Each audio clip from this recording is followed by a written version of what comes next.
Dans la représentation de Lewis, l'atome de carbone doit respecter la règle de l'octet. L'atome de carbone doit donc former 4 liaisons covalentes. L'atome d'oxygène doit également respecter la règle de l'octet. L'atome d'oxygène doit donc former 2 liaisons covalentes et avoir 2 doublets non-liants. Enfin, l'atome d'hydrogène, lui, doit respecter la règle du duet. Il doit former une seule liaison covalente. Dans la proposition 2, on constate que le carbone ne respecte pas la règle de l'octet. En effet, il ne forme que 3 liaisons covalentes, ce qui est insuffisant.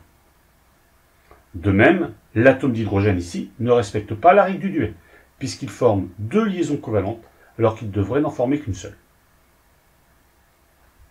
Dans la proposition 3, nous retrouvons le même problème avec l'atome d'oxygène. En effet, l'atome d'oxygène ne respecte pas la règle du duet, car il forme 2 liaisons covalentes au lieu d'une seule.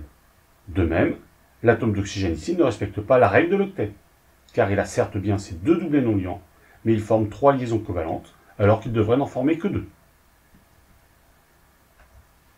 Dans la proposition 1, on constate que les atomes d'hydrogène respectent bien la règle du duet, car ils ne forment qu'une seule liaison covalente. De même, l'atome de carbone respecte la règle de l'octet, car il forme 1, 2, 3, 4 liaisons covalentes.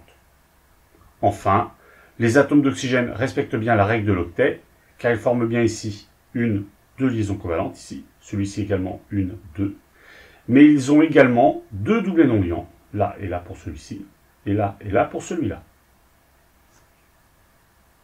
La bonne proposition est donc la proposition 1, car dans cette proposition 1, les atomes de carbone et d'oxygène respectent bien la règle de l'octet, et l'atome d'hydrogène, lui, respecte bien la règle du duet. En nous inspirant de la représentation de Lewis de l'acide méthanoïque, de formule HCOH, on en déduit la représentation de Lewis de l'acide éthanoïque, de formule CH3COH, dans laquelle les atomes de carbone et d'oxygène doivent respecter la règle de l'octet, et l'atome d'hydrogène, bien sûr, respectera la règle du duet.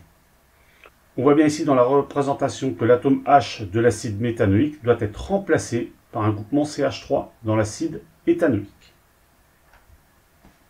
Donc ce qui nous donne ici, on remplace le H ici par le groupement CH3, et on constate ici que le groupement CH3 qui est là respecte bien la règle de l'octet, puisque le carbone fait bien 1, 2, 3, 4 liaisons covalentes, alors que chacun des hydrogènes ne forme qu'une seule liaison covalente et donc respecte bien la règle du duet.